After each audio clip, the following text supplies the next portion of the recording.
प्रधानमंत्री नरेंद्र मोदी ने मध्य प्रदेश में आयोजित रोजगार मेले को वर्चुअली किया संबोधित। कहा, राष्ट्रीय शिक्षा नीति को लागू करने में शिक्षकों की अहम भूमिका। डुमरी विधानसभा उपचुनाव के लिए नाम वापसी के साथ ही राजनीतिक सरगर्मी तेज। भारत निर्वाचन आयोग के प्रेक्षकों ने कोषांग पदाधिकारियों के साथ की बैठक। स्वतंत्र एवं निष्पक्ष चुनाव के लिए दिए कई निर्देश। आईआईएम रांची और टाटा स्टील फाउंडेशन 26 और 27 अगस्त को रांची में करेंगे इंजीनियर्स फिल्म महोत्सव का आयोजन। राज्य की कई क्षेत्रीय फिल्मों का होगा प्रदर्शन। और सावन की सोमवारी और नागपंचमी पर राज्य भर के शिवालयों में उमड़ा भक्तों का जनसैलाब। भीड़ को देखते हुए प्रशासन ने किए थे खास इंतजाम।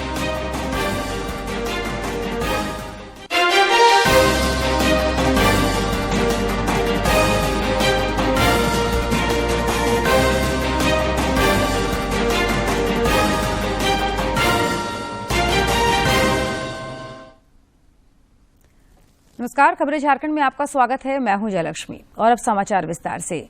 प्रधानमंत्री नरेंद्र मोदी ने मध्य प्रदेश के भोपाल में आयोजित रोजगार मेले को वर्चुअल माध्यम से संबोधित किया। इस दौरान श्री मोदी ने कहा कि एनईपी को लागू करने में शिक्षकों की अहम भूमिका है। श्री मोदी ने कहा कि एनईपी में पारंपरिक ज्ञान से लेकर भविष्य की टेक्नोलॉजी को समान रूप से महत्व दिया गया है। विकसित भारत के संकल्प को सिद्ध करने की दिशा में राष्ट्रीय शिक्षा नीति का बहुत बड़ा योगदान है। इसमें पारंपरिक ज्ञान से लेकर भविष्य की टेक्नोलॉजी तक को समान रूप से महत्व दिया गया है। प्राथमिक शिक्षा के क्षेत्र में नया पाठ्यक्रम भी तैयार किया गया है। एक और बहुत बड़ा काम हुआ है मातृभाषा में पढ़ाई को लेकर। अंग्रेजी न जानने वाले अनेकों छात्रों को उनकी मातृभाषा में पढ़ाई ना कराकर एक तरह से उनके साथ बड़ा अन्याय किया गया था। ये सामाजिक न्याय के विरुद्ध था। अब इस अन्याय को भी हमारी सरकार ने दूर कर दिया है। अब सिलेबस में क्षेत्रीय भाषाओं की पुस्तकों पर बल दिया गया है। देश की शिक्षा व्यवस्था में ये बहुत बड़े बदलाव का आधार बनेगा। साथियों, जब सकारात्मक सोच, सही नियत, पूर्ण निष्ठा के साथ निर्णय होते हैं तो पूरा वातावरण सकारात्मकता से भर जाता है। इस दौरान प्रधानमंत्री ने यह भी कहा कि अमृतकाल के पहले वर्ष में ही देश में गरीबी में कमी आई है। श्री मोदी ने कहा कि 5 साल के भीतर 13.5 करोड़ लोग गरीबी रेखा से ऊपर आए हैं। उन्होंने कहा कि सरकार पहले से ज्यादा गरीब कल्याण पर खर्च कर रही है। अमृतकाल के पहले वर्ष में ही 2 बहुत बड़ी सकारात्मक खबरें आई है। ये खबरें देश में कम होती गरीबी और बढ़ती समृद्धि का परिचय देती है। नीति आयोग की रिपोर्ट में आया है कि सिर्फ 5 साल के भीतर ही भारत में 13.5 करोड़ भारतीय गरीबी रेखा से ऊपर आ गए हैं। कुछ दिन पहले एक और रिपोर्ट आई है। इस रिपोर्ट के अनुसार इस वर्ष फाइल होने वाली इनकम टैक्स रिटर्न की संख्या भी दूसरा महत्वपूर्ण संकेत दे रही है। पिछले 9 वर्षों में लोगों की औसतन आय में भारी बढ़ोतरी हुई है। आईटीआर के आंकड़ों के मुताबिक 2014 में जो औसत आय एवरेज इनकम करीब 4 लाख रुपए थी, वो 2023 में बढ़कर 13 लाख रुपए हो गई है। भारत में लोअर इनकम ग्रुप से अपर इनकम ग्रुप में, लोअर इनकम से अपर इनकम ग्रुप में जाने वालों की संख्या भी बढ़ी है। प्रधानमंत्री ने कहा कि साल 2014 के पहले घोटालों और भ्रष्टाचार का बोलबाला था, लेकिन अब स्थिति बदली है और आज गरीब के हक का पैसा सीधे उनके खातों में पहुंच रहा है। देश का नागरिक वो दिन भूल नहीं सकता जब 2014 से पहले घोटालों और भ्रष्टाचार का दौर था।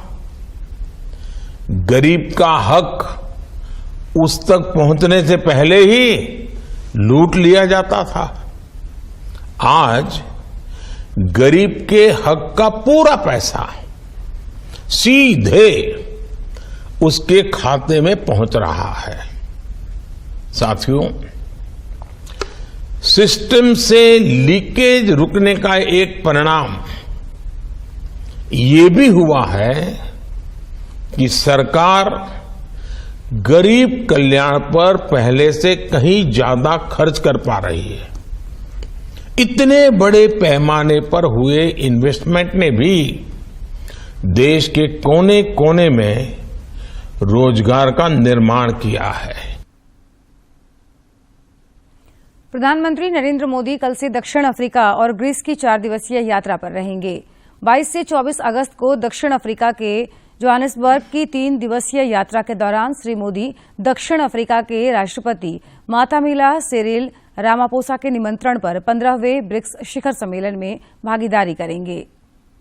प्रधानमंत्री नरेंद्र मोदी कल 22 अगस्त से दक्षिण अफ्रीका और ग्रीस की 4 दिवसीय यात्रा पर रहेंगे। 22 से 24 अगस्त को दक्षिण अफ्रीका के जोहानिसबर्ग की 3 दिवसीय यात्रा के दौरान पीएम मोदी दक्षिण अफ्रीका के राष्ट्रपति मातामेला सिरिल रामाफोसा के निमंत्रण पर 15वें ब्रिक्स शिखर सम्मेलन में भागीदारी करेंगे। 2019 मुख्यमंत्री हेमंत सोरेन रांची में एक निजी टीवी चैनल द्वारा आयोजित बदलते झारखंड की बात कार्यक्रम में शामिल हुए। इस दौरान उन्होंने विजन 2024 को लेकर अपने विचार व्यक्त किए।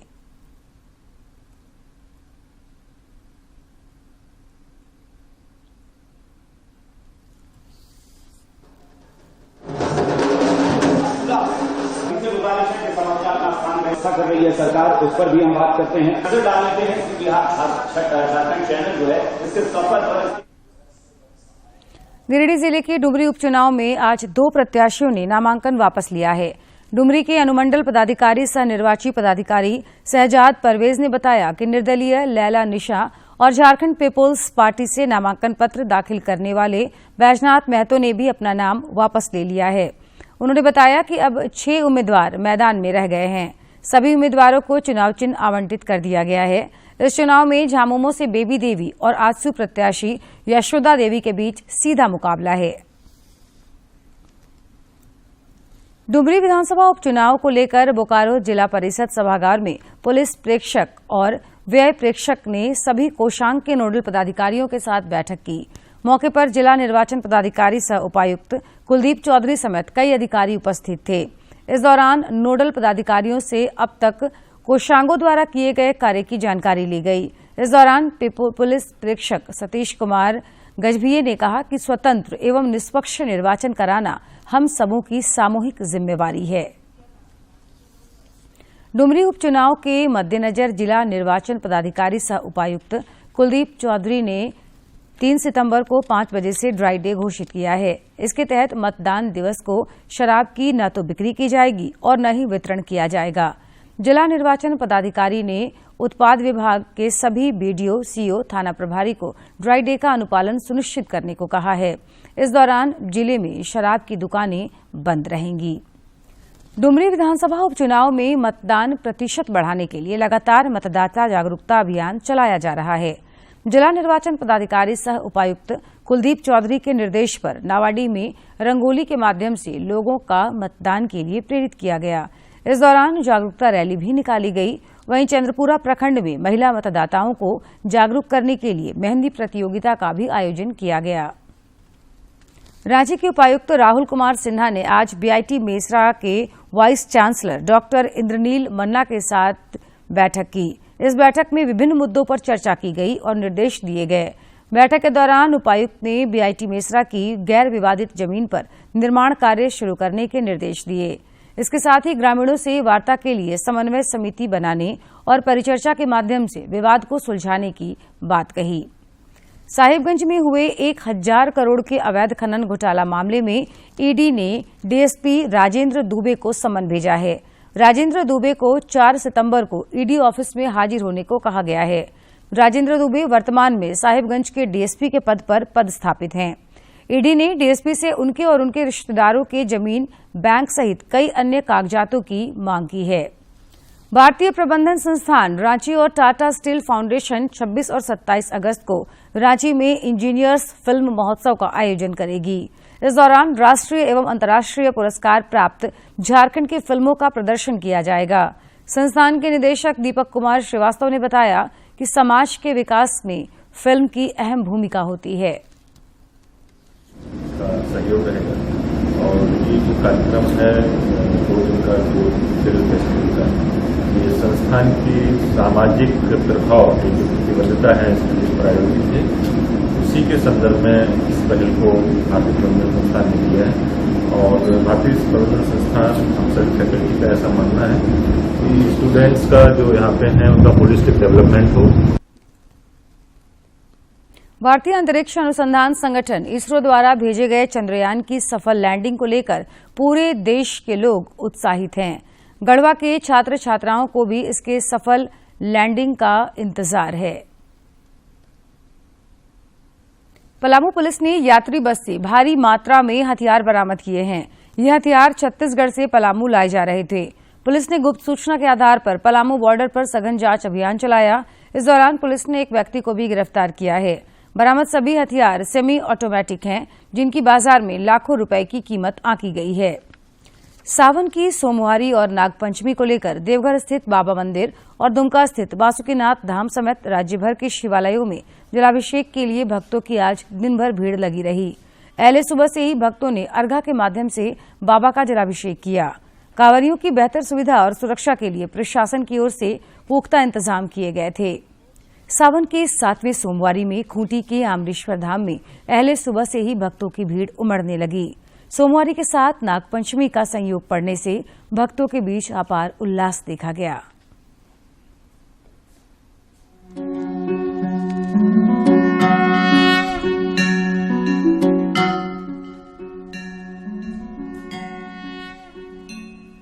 चौबीस वर्षों के बाद नागपंचमी और सोमवारी एक साथ पड़ने से हिंदू धर्म में आज के दिन का अलग महत्व रहा। खूंटी के आमरेश्वर धाम में भी आज बड़ी संख्या में भक्तों ने बाबा का जलाभिषेक किया। आज भक्ति भाव से हम लोग दोनों यहाँ बढ़िया से पूजा किए, जो कि बहुत ही अच्छा लगा पूजा करते हुए। बनाए जाती से जल उठाए हम लोग, बहुत अच्छा लगा पूजा करने। नागपंचमी और सोमवारी को लेकर बाबा आमरेश्वर का भव्य श्रृंगार भी किया गया था। कांवरियों को किसी तरह की कोई परेशानी न हो, इसलिए जिला प्रशासन और प्रबंधन समिति ने विशेष प्रबंध किए थे। पूरा जयकार का साथ काफी भीड़ उत्साह से अभी तक भी चल रहा है, पूजा पाठ हो रहा है, भीड़ बहुत जोर हुई। बाबा आमरेश्वर धाम परिसर में स्वच्छता का विशेष ध्यान रखा गया है। परिसर में लगे मेले में भी स्वच्छता का पूरा ख्याल रखा गया है। खूंटी से ज्योत्सना शीला डांग की रिपोर्ट। जमशेदपुर में मिथिला समाज की ओर से 11 लाख पार्थिव महादेव पूजन एवं भजन संध्या का आयोजन किया गया। गोपाल मैदान में आयोजित इस समारोह में विभिन्न क्षेत्रों से लगभग 20 लाख लोग पहुंचे हैं। भक्तों के लिए यहां विशेष भोग की व्यवस्था की गई है।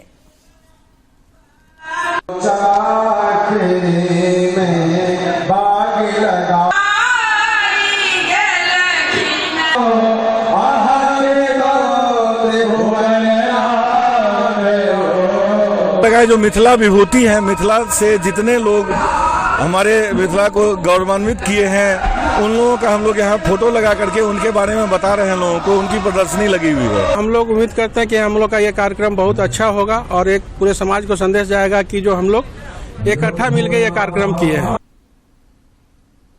प्रधानमंत्री नरेंद्र मोदी 27 अगस्त को मन की बात कार्यक्रम के जरिए देशवासियों के साथ अपने विचार साझा करेंगे।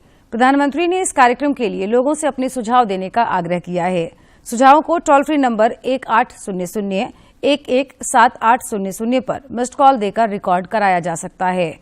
माईगॉव फोरम या नमो ऐप पर भी लोग अपने सुझाव दे सकते हैं।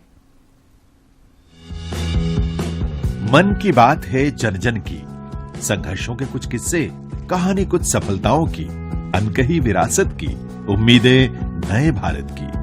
महीने के आखिरी रविवार का रहता है इंतजार। ब्रह्मपुत्र के घाट से हिमालय के विस्तार तक होती है मन की बात प्रधानमंत्री के साथ। तो सुनिए इस महीने 27 अगस्त सुबह 11 बजे मन की बात। आकाशवाणी और दूरदर्शन के सभी चैनलों पर आप भी माननीय प्रधानमंत्री के मन की बात का हिस्सा बन सकते हैं। इसके लिए आप अपने सुझाव post box number 111 Akashvani Delhi को भेज सकते हैं। इसके अलावा नमो ऐप या माईगोव के ओपन फोरम में पोस्ट कर सकते हैं। तो याद रखें 27 अगस्त सुबह 11 बजे मन की बात। सिम्फर धनबाद द्वारा कल से 1 वीक 1 लैब कैंपेन की शुरुआत की जाएगी। संस्थान के निदेशक अरविंद कुमार मिश्रा ने कहा कि इस दौरान कई इंडस्ट्रीज के साथ एमओयू भी किया जाएगा। CSIR सिम्फर की ओर से 1 वीक 1 लैब कॉन्सेप्ट पर काम अभी शुरू होने वाला है और 22 से लेकर 26 तारीख तक ये कैंपेन चलेगा और इसकी शुरुआत कल से हो रही है। हमारे साथ बातचीत करने के लिए संस्थान के निदेशक अरविंद कुमार मिश्रा जी हैं। उनसे हम जानने की कोशिश करेंगे कि ये क्या कॉन्सेप्ट है और किस तरीके से सिम्फर का योगदान, जो हम कह सकते हैं कि साइंस और टेक्नोलॉजी के क्षेत्र में, इनका क्षेत्र माइनिंग और फ्यूल रिसर्च में है, तो किस तरीके से ये समाज में योगदान दे रहे हैं, देश में योगदान दे रहे हैं, इन तमाम बिंदुओं पर हम चर्चा करेंगे। लेकिन सबसे पहले जानते हैं ये जो कल से इनका कैंपेन शुरू हो रहा है वो उसमें क्या कुछ खास है। धन्यवाद दिवाकर जी। ये जो 1 वीक 1 लैब कार्यक्रम है, इसका आह्वान हमारे माननीय मंत्री जी जो science and technology, honourable minister science and technology doctor Jitendra Singh ji ने किया था जनवरी माह में। CSIR में कुल 37 लेबोरेटरीज हैं और सभी लेबोरेटरीज अपने अपने क्षेत्र में कार्य कर रही हैं, जो कि physical sciences, chemical sciences, biological sciences, information sciences, सभी विषयों पर कार्य कर रही हैं। और इसमें जो टेक्नोलॉजिकल डेवलपमेंट्स हो रहे हैं, इनोवेशंस हो रहे हैं, उसका भारतीय औद्योगिक इकाइयों को और स्टार्टअप्स को इसका फ़ायदा, लाभ पहुंच सके, इसके लिए 1 वीक 1 लैब कार्यक्रम का आयोजन किया जा रहा है सभी लेबोरेटरीज में, ताकि 37 वीक इसमें लगेंगे। और इन सप्ताहों के दौरान हम स्कूल के बच्चों के साथ, कॉलेज के बच्चों के साथ, इंडस्ट्रीज़ के साथ, स्टार्टअप्स के साथ एक कनेक्ट कर पा रहे हैं और उनको ये बता पा रहे हैं कि क्या टेक्नोलॉजीज़ हम डेवलप कर रहे हैं और किस दिशा में हमें जाना है, ताकि हम आत्मनिर्भर भारत बनने में अपना योगदान दे सकें। और जो स्टार्टअप्स हैं इसका लाभ लेकर अपने स्टार्टअप्स को और आगे बढ़ाएंगे। इसी सोच के साथ ये 1 वीक 1 लैब कार्यक्रम किया जा रहा है। संस्थान की ओर से कई प्रयास हो रहे हैं और ये जो 1 वीक 1 लैब का कॉन्सेप्ट है, इसके जरिए कई चीज़ों को प्रचारित और प्रसारित भी किया जाएगा। हम बातचीत कर रहे हैं संस्थान के निदेशक अरविंद कुमार जी से। उनसे फिर एक बार जानते हैं कि किस तरीके से कल जो MOUs होगा उसमें क्या कुछ खास होगा और कौन कौन से बड़े इंडस्ट्रीज इनके साथ आ रहे हैं।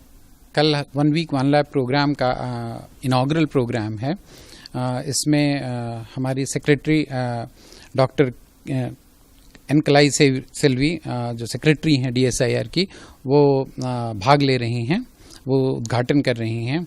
और इस कार्यक्रम में MOUs जो होंगे वो अडानी इंडस्ट्रीज़ के साथ में हैं, टाटा स्टील के साथ में हैं, वेदांता के साथ में हैं और NIT रायपुर के साथ में है और Indian institute of petroleum engineering Visakhapatnam के साथ होगा।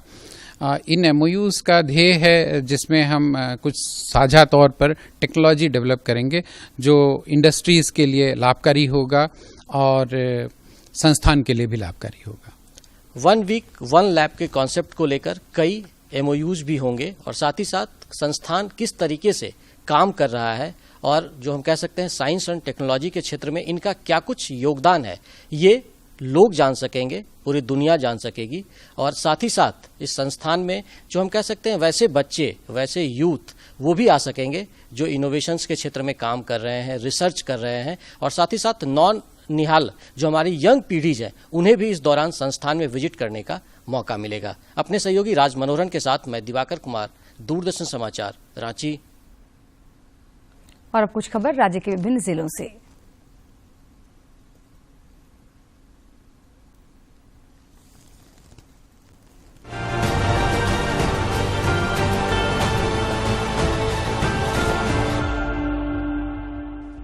लातेहार में नक्सलियों ने जमकर उत्पात मचाया है।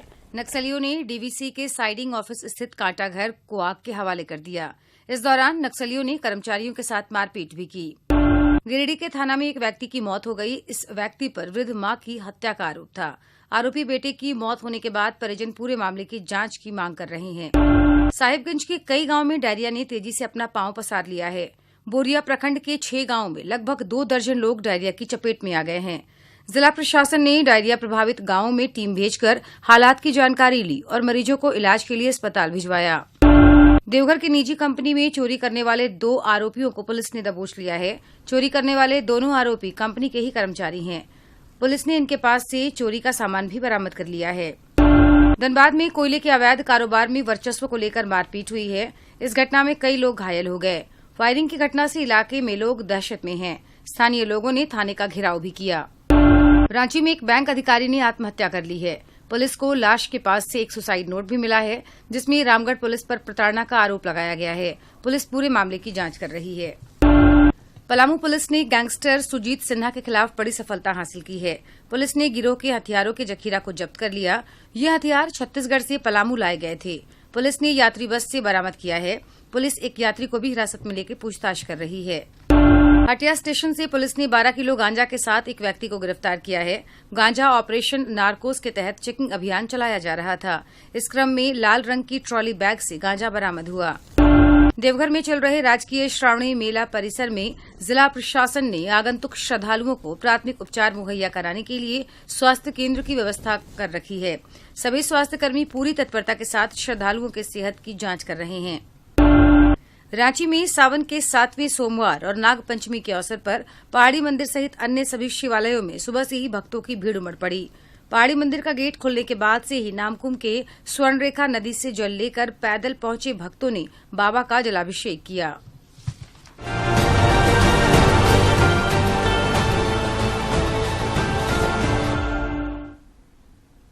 राज्य में मानसून सुस्त पड़ गया है। पिछले 24 घंटे के दौरान राज्य भर के कुछ इलाकों में हल्की वर्षा दर्ज की गई। चक्रधरपुर में इस दरमियान 12.4 मिलीमीटर वर्षा हुई। मौसम विज्ञान केंद्र रांची के वैज्ञानिकों ने बताया कि 23 से 25 अगस्त तक राज्य के उत्तर पश्चिमी और उत्तर पूर्वी क्षेत्रों के कुछ जगहों पर भारी बारिश के आसार हैं। इसके लिए केंद्र ने येलो अलर्ट जारी किया है। और अब एक नजर डालते हैं प्रमुख शहरों के आज के तापमान पर।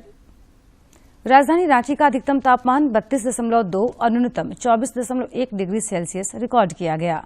जमशेदपुर का अधिकतम तापमान 34.4 और न्यूनतम 26.4 तथा डाल्टनगंज का अधिकतम तापमान 33.8 और न्यूनतम तापमान 26.7 डिग्री सेल्सियस रिकॉर्ड किया गया। एशिया कप के लिए भारतीय क्रिकेट टीम की घोषणा कर दी गई है। अजीत अगरकर की अध्यक्षता में टीम का चयन किया गया।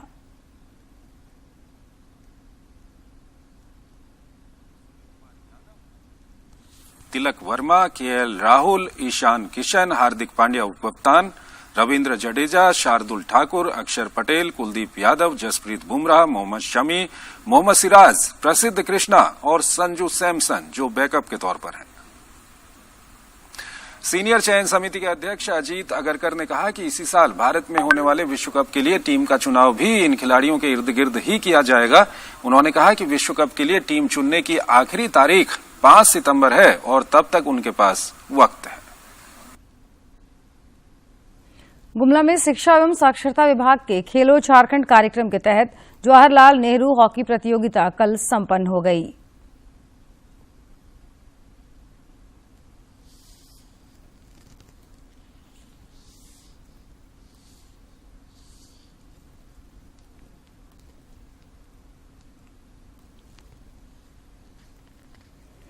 हजारीबाग के कटकमदाग मैदान में छठा नमो फुटबॉल टूर्नामेंट का आगाज हुआ। इसमें कटकमदाग प्रखंड की 50 टीमों के करीब 1000 खिलाड़ी भाग ले रहे हैं। उद्घाटन समारोह को संबोधित करते हुए सदर विधायक मनीष जायसवाल ने कहा कि कटकम सांडी विधानसभा क्षेत्र के युवाओं में फुटबॉल के प्रति जुनून देखने को मिल रहा है। उन्होंने कहा कि उनकी प्रतिभा को निखारने के लिए ही इस टूर्नामेंट का आयोजन किया जा रहा है। प्रफुल्लित करने वाला एक कार्य है, जिससे कि आपके बॉडी के लिए तन का मन का दोनों का तंदुरुस्ती बना रहता है। तो खेल को सभी लोगों को प्रोत्साहित करना चाहिए और खिलाड़ी भावना को जागृत करते हुए उसको जीवित भी रखना चाहिए। ये भावना जो है, खेल की भावना जीवन में को भी आगे ले जाने में बहुत काम। और खबरों के अंत में एक नजर मुख्य समाचार पर।